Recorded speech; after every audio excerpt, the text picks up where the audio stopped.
Okay, continuing on my last video, because for some reason this camera doesn't accept more than 10 minutes worth of video. I don't know how to fix it, it just shuts down.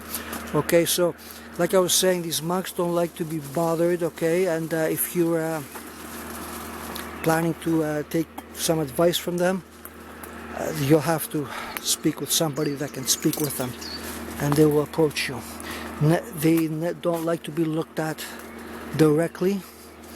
Okay, so whenever a monk is close to you, you'll not look at him in the face. Okay, you'll turn away for reasons of respect. You see, things here are not like you don't shake hands here. You don't say hello. You don't say goodbye, good mornings. The time is different. It's Byzantine time. It's not your time. Their clocks are not wrong. Yours are not wrong. Okay, but things operate by their rules. This is another world. Okay, you want me to say that again? This is another world. You'll drop your world off at the door, and you will start to live, or at least start to live as close as you can, as the monks do. Okay, you will worship here, pray for 7 hours a day and 3 times a day. One of those times will be at 3 o'clock in the morning. There's going to be a monk right outside your door, hitting a piece of wood, slapping on a piece of wood, making a lot of noise at the corridors, and believe me, you'll wake up. Okay, once you wake up, you get dressed at 3 o'clock in the morning. In the dead of night, you'll be downstairs in the monastery praying in the pitch dark. Okay, you just smell the candles. You'll probably, if you don't look out, you can probably trip somewhere and fall. So it's very dark down there. Only prayer until 6 in the morning. That's 3 hours. Okay, so there goes your evening. So this is morning here is not.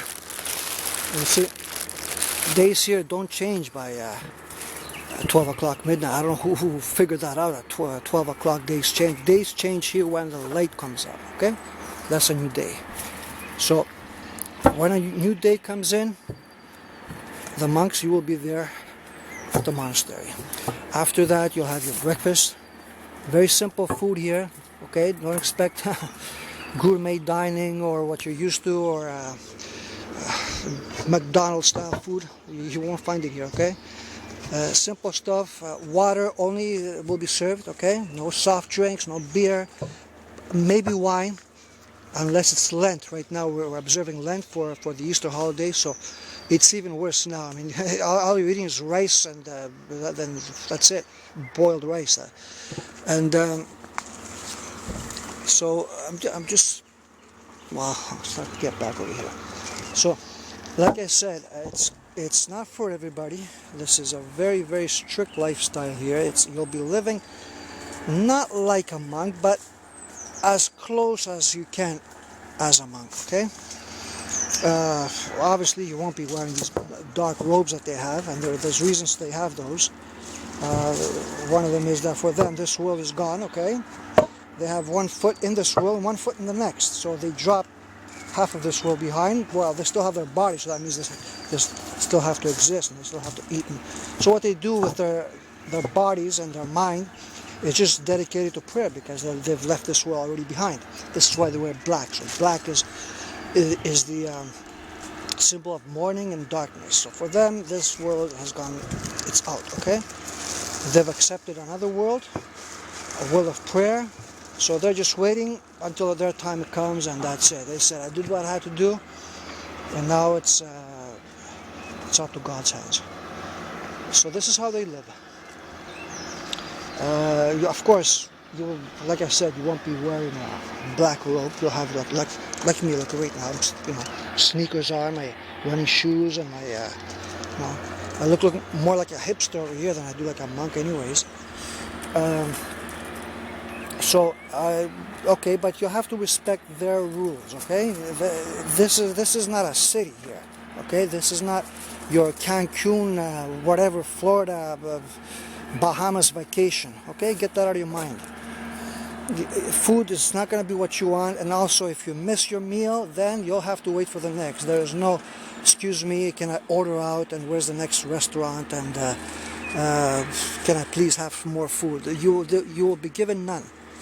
You will be given only, there are 3 meals, breakfast and another 2 meals, which take place after your prayer, which is at 12 o'clock. From 9 to 12 there's Mass. Then there's another period between 6 and 7. And there's another one between 3 and 6 a.m. Okay, so after that, there are meals being served. If you miss, like I said, if you miss your meal, then that's it. You go hungry until the next meal. So you might be a good idea to bring some snacks with you in your room. You'll be given a room, by the way. If you're alone, you'll be given 1 room. If you're with 2-3 people, then you'll share 1 room. Okay. It's non-negotiable, so you can't tell the monk, no, I'm sorry, I'm with my friends, but I want to live. But unless there are plenty of single rooms available. So they tell you what to do, and you just follow the rules. Your stay will be around 4 or 5 days. If you want to stay more, you can. But believe me, first of all, it's not expensive here. Okay, it's going to cost your entire vacation, your visitation paper. Okay, it's going to be about 25 euro. 25 euro, that's like $40 American. Okay, and $40 American isn't much for like a 5-night stay here, 4-night stay. So this is what I paid. Then there's your ferry tickets, about, I don't know, 7 euro, $10 each way.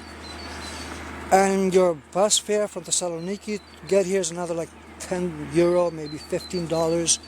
So up or down, what do we have? 25, 15, 30, roughly 75, maybe $80. Make it 100, okay?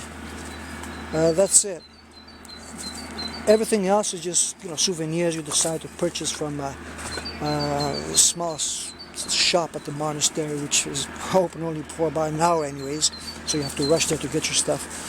And there aren't too many things to choose from. There's no food there, nothing like that, just books and icons and just stuff like that. What else? Let's see. Like I said, it's not difficult to get here. For the first time, maybe if you come on your own, okay? After that, of course, it's gonna be like, walking the dog. You just, you'll know what to do from the moment you want to come here. Basically, you buy a plane ticket to Greece. If you come, like, let's say in the fall, that's probably going to be around, I don't know, depending where you come from the East Coast, maybe about, I don't know, $800, something like that, 2-way. Believe me, you don't want a 1-way ticket over here, at least not if you're married and have kids, and you want to get your neighbors jealous all the time, so this is not for you. But make sure your ticket is 2-way, okay? And there's actually people who have come here and stayed here, and that's it. They just dropped their life and lived here for the rest of the years. And okay, so let me see how much time is on this video as well. Okay, I've got another 5 minutes or so. So that's it. You just come here. If you need help finding this place, like I said, you can just contact me. I'll show you the way. Just if you need some questions to be asked. There's things right now. I'm just making these videos off the top of my head. I haven't written anything down. It's just like I started making a video for my friend, which you can be here, and then I just kept on going. I had nothing else to do. On my spare time, that is. So I'm pretty sure you have questions that need to be answered.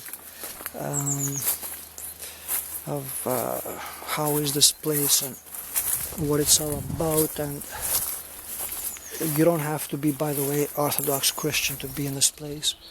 There are Catholics here. There's a few, like I said, French people from France arrived yesterday. Germans are here. The Australians I met today. This morning they were trying to find their way around the monastery. They accidentally ended up inside the monastery with the monks, so they had to be escorted out.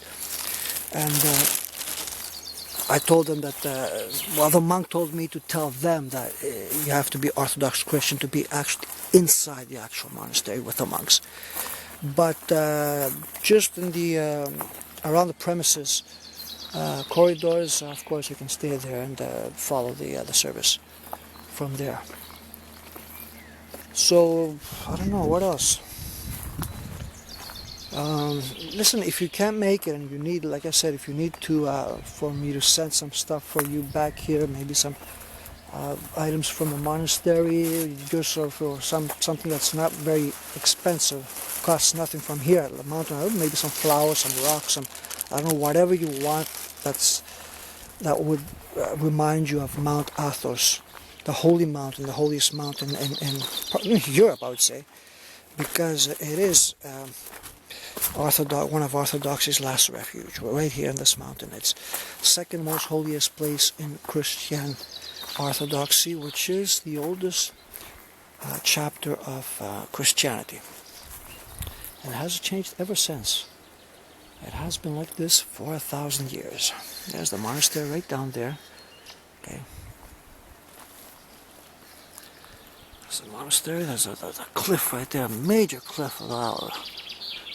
There's an olive tree over here. Probably, I'm going to take a look over here. I don't know if you can see them with springtime. So these are the actual olives that are going to grow. I don't know if you can see them right there. So you can, maybe just right there. These are olives that are very, very small right now. Let me just press on them. There's some olive right in my hand right there. See that? Okay. So this is Mount Athos, the holy mountain. I use Dionysios Monastery. It's a place where I usually come to. And keep in mind that, like I said, this is not a trip that, it's not for everybody, okay? So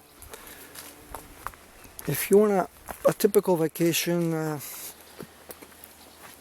the so-called relaxation, which you end up getting very tired once you return from those trips. And those typical trips are not here. Those are like Bahamas and Dominican Republic, Acapulco. You're better off over there. Take the wife and kids, your girlfriend, I don't know, your lover. But if you want to come here, then you have to be prepared. Your life is going to be transformed if you're a wealthy person and middle class and so on. And believe me, a lot of things are going to be missing in your life, and you won't have those material things that you usually have when you go on vacations. Okay. So you won't have, for example, it's very difficult here to use your laptop, okay, and there's no signal here. Maybe if you get a Greek SIM card, you'll have some, your phone will be working if you have a dual SIM phone like I do. If you can't take your family with you, your wife has to stay behind. There are no females allowed in this place. It's a male only, well, it's actually the last bastion of male only refuge places. Last place where you can find, one of the last places you can find male only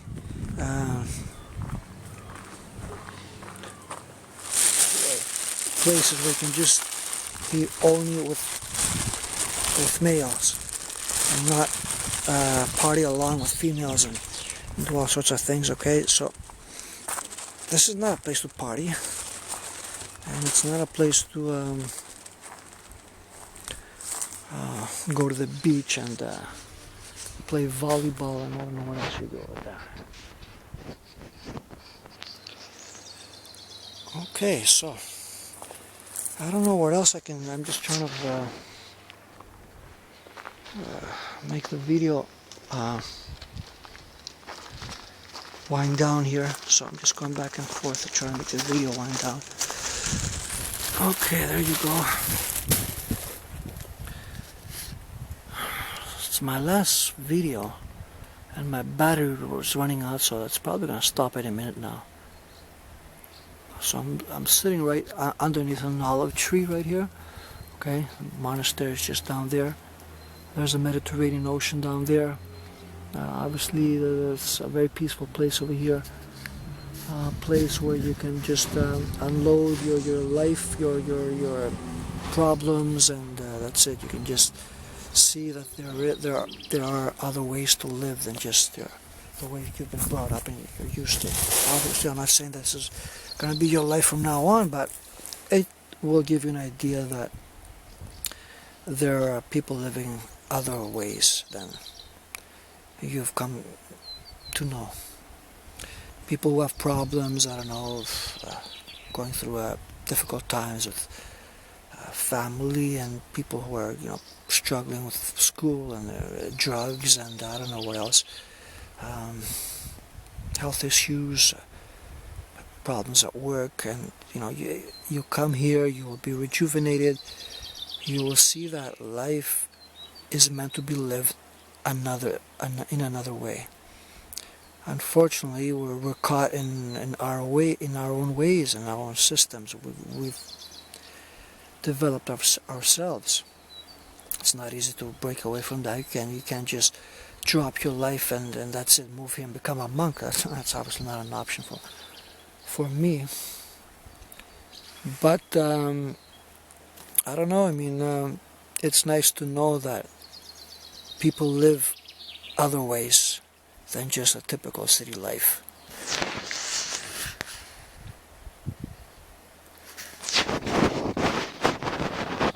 And as you can see this, you can hear nothing, no cars, just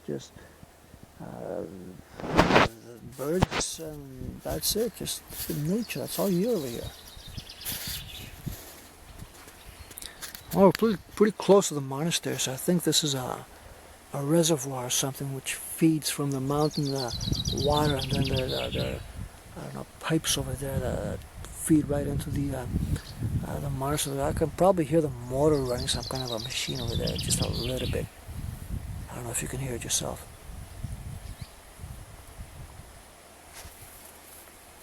Okay, so well, I think you know what? I'm gonna take a piece of this olive branch right here.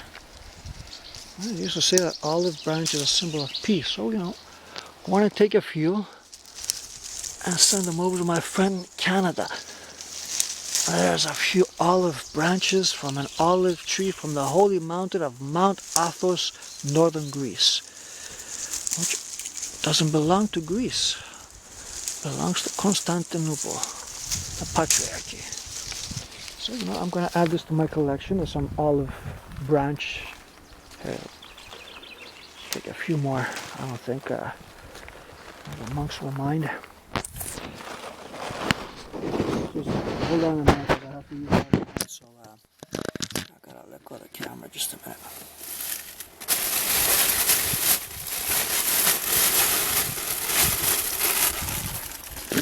Okay, as you can see, I've loaded my bag here with some flowers and branches and I don't know what have you from the holy mountain. And I picked up a few rocks as well from that cave there that saint used to worship in hundreds of years ago. And those will be sent to my friend in Canada. Now, if you guys can't make it here, just I don't know, let me know if I decide to post on a video. You'll have my email address. Just let me know if you need some stuff from here, or just you're interested in this place, you want to know more about it, you have questions. I know I haven't made a list here, I haven't narrated any of these videos. It's just trial and error over here. It's just I'm just filming raw material here, just walking around this place,